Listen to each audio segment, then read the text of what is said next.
I am so excited that we get to spend these next 21 minutes together. We don't have that much time, so I'm just going to dive right into the material. Basically, today we get to spend 21 minutes talking about how to move yourself out of negative self-talk, how to really quiet the negative self-talk, how to shift it. So I am going to share my screen and get us going. Here we are. Okay. So before we get into everything, I do want us to just take a minute and close our eyes. So go ahead and close your eyes and begin by taking 3 long, slow, deep breaths, inhaling slowly and fully through the nostrils and exhaling deeply.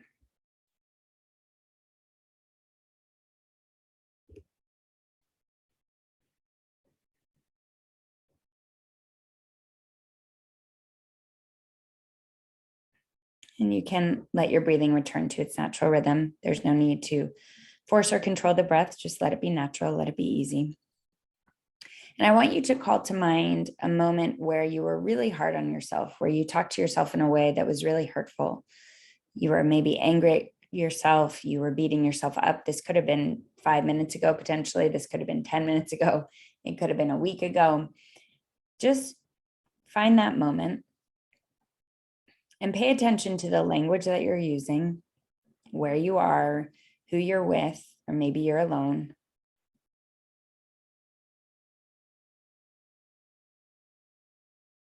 And now I want you to put your attention on the result, so the outcome.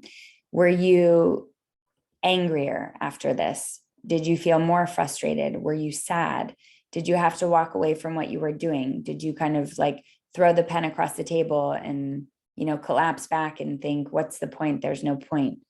Did you get frustrated or, get up and go to the refrigerator and pull some food out? Or did you just feel defeated, like there's no point?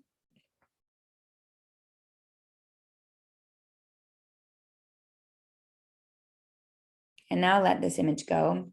And I want you to call to mind a time where you were really nice to yourself, really kind to yourself. Maybe you celebrated yourself in some way. And again, pay attention to where you were, who you were with, the language you were using, and what was the result? Did you laugh? Did you smile? Did you get excited? Did you dance? Did you call somebody that you love? Did you share a hug? Did you feel proud?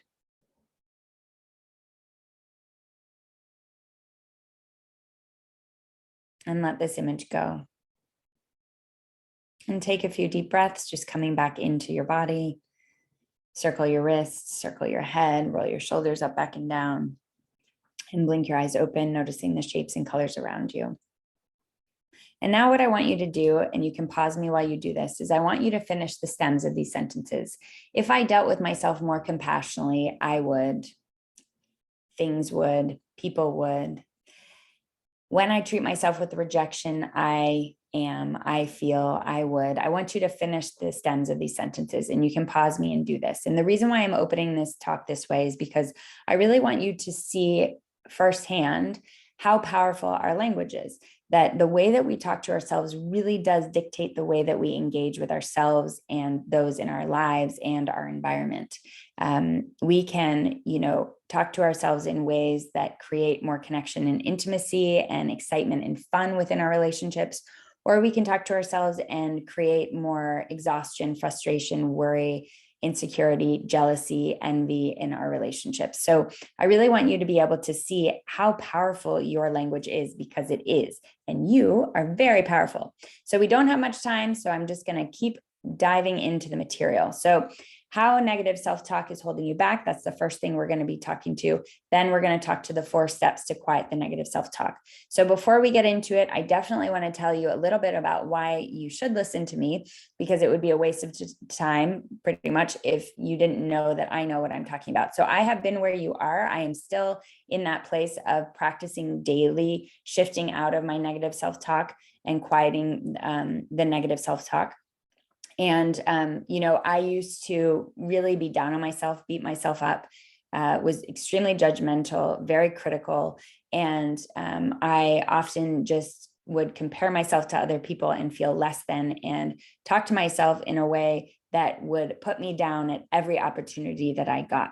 And what this created for me was just a lot of feeling stuck and feeling trapped in the way things were, and not really understanding how to move myself out, how to really enjoy my relationships, how to move forward in my career and maybe take risks and do things that I wanted to be doing. Really thinking about my health and moving my body, and I would prevent myself from moving my body by talking myself out of exercising, or talking myself out of eating healthy, right? Basically self-sabotaging myself at any chance I got. And then what happened for me is I learned a way to move myself out of that, and I get to share it with you. And this is something that I've shared with, over 60,000 people at this point, and it truly changes their lives, their relationships with themselves and their relationships with others. I don't have a lot of time to get into how all this came to be, but if you're interested, you can look up more about me. But I will tell you that I would not be in a thriving marriage and relationship right now if I had not learned how to change the way that I talk to myself about love, about relationships, about partnership, about myself and myself within a relationship, and my expectations of others. I would not be able to be, these are my two kids, Holden and Raya. I would not be able to enjoy parenting like I do and being a mama like I do if I hadn't learned how to work with myself in the moments where I feel like I'm a bad mom, or that I'm, blaming myself for things, or worried about things, or anxious about things, how I can change my relationship to myself in that moment so I can show up differently for my children. And I share this with others. Yahoo ranked me as the #2 coach, communication coach to watch in 2021. And I've been teaching this work since 2015. I'm the best-selling author of How to Communicate Like a Buddhist, Talk to Yourself Like a Buddhist, and How to Meditate Like a Buddhist. So you can learn more about me at any time, anywhere. We're going to get into it today because we don't have that much time. So how negative self-talk holds you back. So you might already be feeling this, because if you're here on the call, you know that you are talking to yourself in a way right now that you don't like, that really just doesn't feel good. Or you are really just sick, like I was really, of hearing my own voice, and I wanted a break and I wanted some quiet. So maybe you're starting to see how it holds you back. Maybe you've known it's been holding you back for a while, but you just didn't know what to do about it. And I'm going to share with you how to move yourself out of it today. So it can hold you back from feeling capable, from feeling successful. And all you want to do instead is just kind of lie on the couch and binge watch Netflix. It can make you feel like you are not lovable, that you don't deserve to be in a healthy relationship, or, that you aren't ready to go out and find a relationship, right? It can hold you back from feeling and being lovable, right? But also feeling that you are lovable. It can hold you back from feeling smart and capable and successful, and instead have you feeling like a failure, or that you're stupid, or that everything is your fault, or that, you're constantly making mistakes. It can keep you in a state of just feeling very, very small. It can prevent you from having fun and living like an abundant lifestyle, because there's maybe so much worry and fear around change, or opportunity, and, talking to yourself in a way that holds you back from experiencing new things. And so it leads you to potentially just kind of shut down in those situations and reject them. It can prevent you from feeling calm and peaceful. Everything maybe feels really, really difficult, or really hard, or very complicated, or it just constantly feels like there's so many fires that you need to be putting out, right? Like that type of language can prevent you from feeling any type of ease and any type of peace. And all you really start to feel is a lot of overwhelm by the way that you're talking to yourself. So you have overwhelm, you feel frustrated, maybe envy, there's judgment, there's jealousy, there's blame, all of this, right? You can start to feel lack in all areas of your life, lack of love, lack of money, lack of health. Enjoying the moment with people is very difficult. Enjoying time with your kids, your partner, your friends. It's just, maybe a constant worry or a state of just distraction, or something going wrong, that you're talking to yourself in the moment that you can't enjoy where you are. And I can talk to this, this morning, this is Raya, my youngest, and I woke up right away because I heard her on the monitor and she was crying, and immediately my self-talk went to, I got to go get her. She needs me right away. She must be upset. I need to make sure that she's all right. And all I wanted to do, because that totally stressed me out, was rush me out of bed, not go to the bathroom, not brush my teeth, not take care of myself, and go directly to her. But instead, because I know this practice that I'm going to teach you today, the Kane intentional communication practice, part of it, right, that I'm going to teach you today, made it so that I can slow down. I can look at the monitor and I can choose to talk to myself differently in that moment. I can say to myself, I can take my time. She's okay. She's healthy. She's fed. She's safe. And because of that, I was able to calmly start my morning, do what I wanted to do for myself, and then walk into her room and say, good morning, lovely lady. And we were able to have, a wonderful morning together that was more gentle. Whereas before, it would have been me rushing in there frustrated and annoyed. And, that directly translating into the relationship that we have in that morning. Okay. So negative self-talk can look different for everybody. Sometimes it looks like it doesn't matter if I say something or not, he's not going to listen to me. It can look like I always say something wrong and then the argument goes from there. I'm bleeding money right now. It's not going to work out. Sometimes it might look different, right? It might look like I can't fit into any of my clothes anymore. I've hated my body ever since I can remember. He doesn't think I'm attractive. I can just tell I'm never going to be able to afford to have a place of my own. I'm always the one messing things up. Negative self-talk looks different for everybody, and it will look different for everyone. But what everything has in common is that it will make you feel less than. It will make you feel like a bad person. It will make you feel stupid. You will just feel uncomfortable in some way. You will just feel like you should be better than you are. Okay. And they all have in common is that it's fixed language. So this is like no possibility of change, whatever. And we do this to ourselves, guys, because we put ourselves in boxes that we can't get out of because we fear change. This is just how we are naturally born. Okay. So we talk ourselves out of the possibility of more. We all have what's called this negativity bias.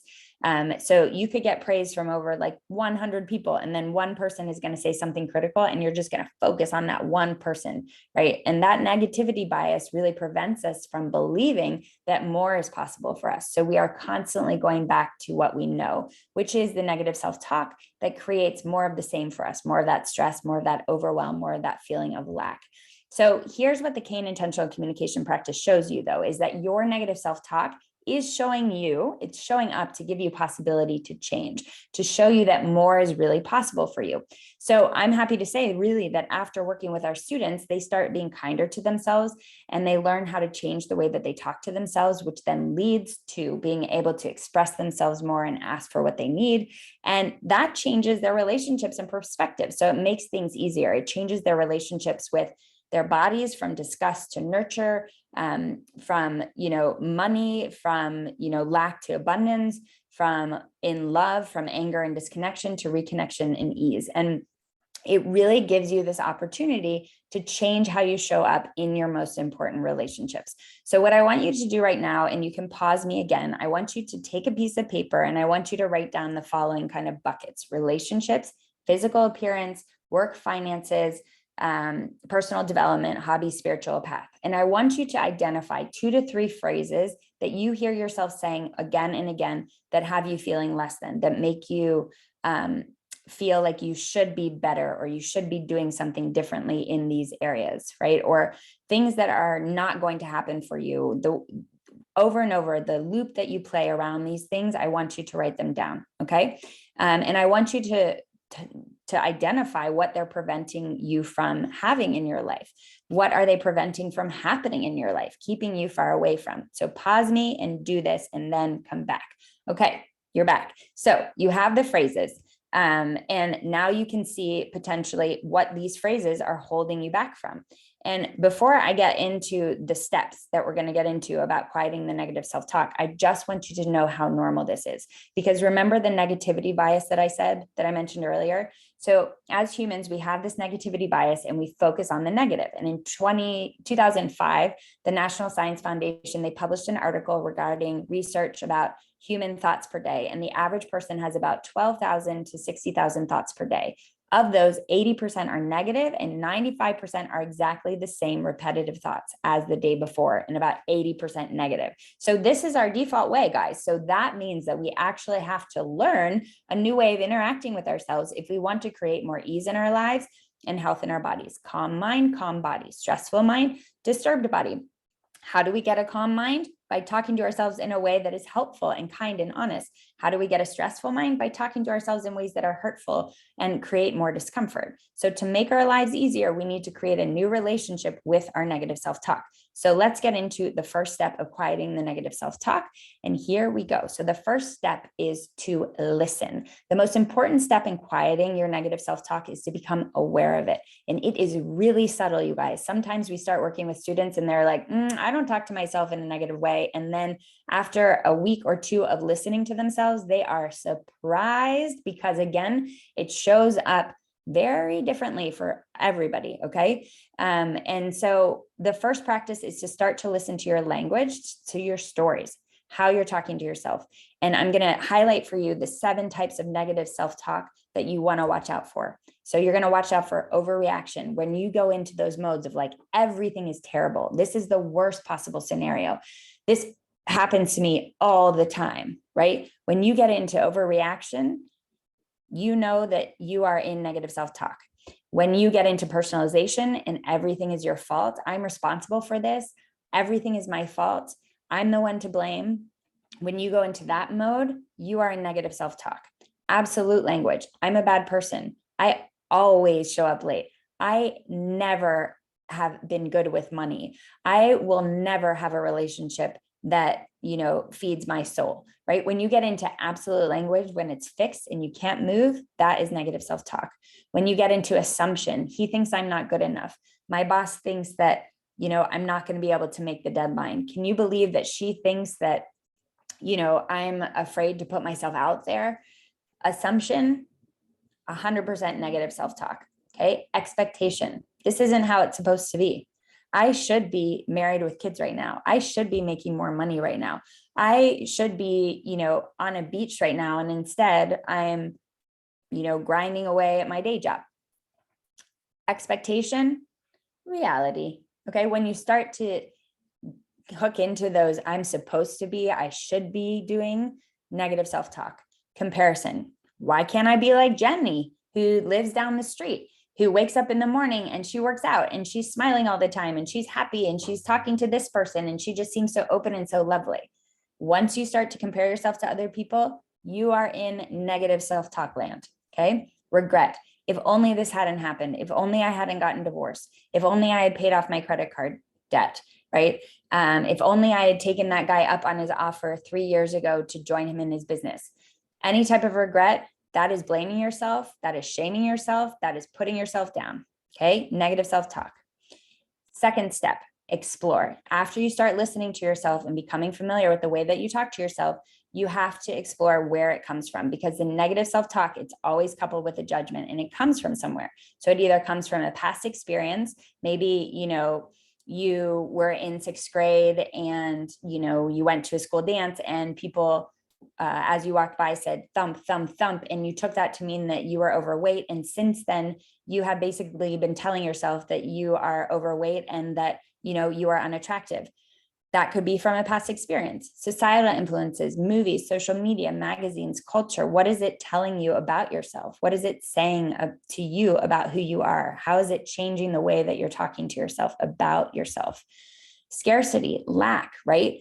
There's not enough to go around. There's not enough love to go around. There's not enough success to go around. There's not enough money to go around. This is where our negative self-talk often comes from: past experiences, societal influences, or this feeling of scarcity, right? There's not enough. So you want to start to see where your negative self-talk is coming from, because, and if you can't see it, that's okay. But it's really just, what's really important to know here is that it's not yours, right? You have not chosen to talk to yourself in this way. It's not you thinking this stuff about you. It's you having been exposed to a lot in your life that creates this negative self-talk. Okay. So really the important thing is to see it as flexible and not to see it as fixed, but something that you can change, right? You can change the way that you are connecting with yourself in that moment. And the call to action when you start to notice your self-talk is to create more and feel more of that which you crave, right? As opposed to get angry at yourself because you're seeing the self-talk. So then we get into the third piece here, which is the act of questioning, which helps us focus on the facts, what we know to be true, instead of the story that we often create, because we are story-making creatures and often we use our imagination very unskillfully. So we want to ask questions like, what story am I creating right now? What judgment am I making about myself? What do I know to be true? How do I want to feel instead?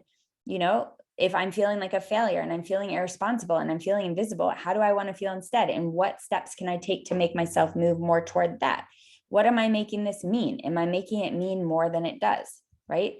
And put simply, it's really, the questions help us see reality, knowing reality. You can't see reality if you are disturbed in some way. If you feel anger and frustration and overwhelm, you are disturbed and you are creating negative self-talk, right? That keeps you in that state. But what we want to try to do is get out of that state to be able to see the truth. And we do that by asking ourselves questions. So much of our negative self-talk is delusion, and it isn't real. It's false. We've created it really to keep ourselves down and stuck and sad and alone. And when we start to look at the truth, we can see that we're exaggerating, we're assuming, we're supporting whatever it is that we want to feel in the moment. And the practice of being honest with ourselves, it is not easy to do, you guys. It's not. But it's mandatory if we want to start to quiet the negative self-talk. And to do this, we want to start asking ourselves those questions. We also want to bring in this sense of friendliness towards ourselves. So to start cultivating a want to support and be there for ourselves in these moments. So, you know, to know that we are good and deserving and gentle. In Buddhism, this is our Buddha nature, right? So see if in these moments when you're seeing yourself and you're judging yourself and you're creating more feelings of lack, can you match your mood? So if you're down, can you come to yourself and be like, I see that you're upset right now. I see that you're annoyed and you're overwhelmed and you're feeling jealous and you're feeling less than and you're feeling stupid and you're feeling scared. I see it. And I just want you to know that I'm here for you. Help yourself in that moment. Soothe your own suffering in soothe your own suffering in that moment, and just let yourself be heard by you and be there for yourself. Don't beat yourself up for being down. Just connect with yourself in that moment and become more friendly to yourself in that moment. Okay. So this next step in the last step is release. So this is very important, because what we have to do is we basically have to put down what is no longer helping us have the connections that we crave, the freedom that we want, the wealth, the love, the time. So this is really what it looks like. It looks like releasing, looks like noticing your negative self-talk. And in the moment, you may not be able to know where it comes from. That's okay. But to know that it's something created. And then you move into, what do I know to be true? How do I want to feel instead? And then it's surrendering, saying to yourself, even though this may happen, or even though I feel this way about myself, or even though I'm thinking this about myself, I deeply and completely love and accept myself. It's saying I give all this doubt and fear and stress over to something greater than me to carry.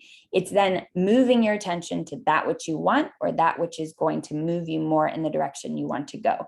Okay, this was really quick, 21 minutes. We're actually over, but these are the steps to move you out of the negative self-talk and to shift you into start connecting with yourself in a way that is helpful, kind, and honest. So what I want you to do as kind of your homework is I want you to pick one of the phrases that you identified earlier in the exercise we did at the beginning, right?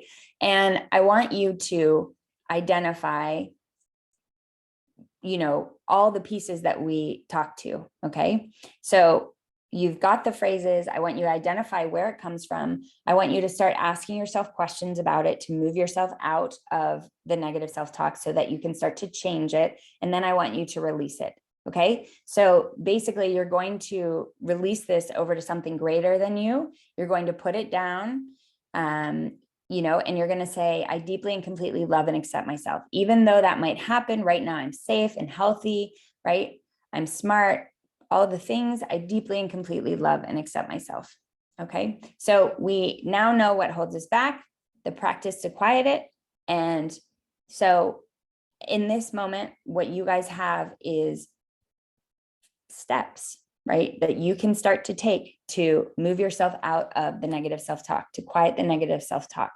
And in the moment when you start to listen, you listen to it, you acknowledge it, you see where it comes from, you see that it's not yours, right? You become friendly toward it, you soothe yourself in that moment, meet yourself, and then release it. Okay.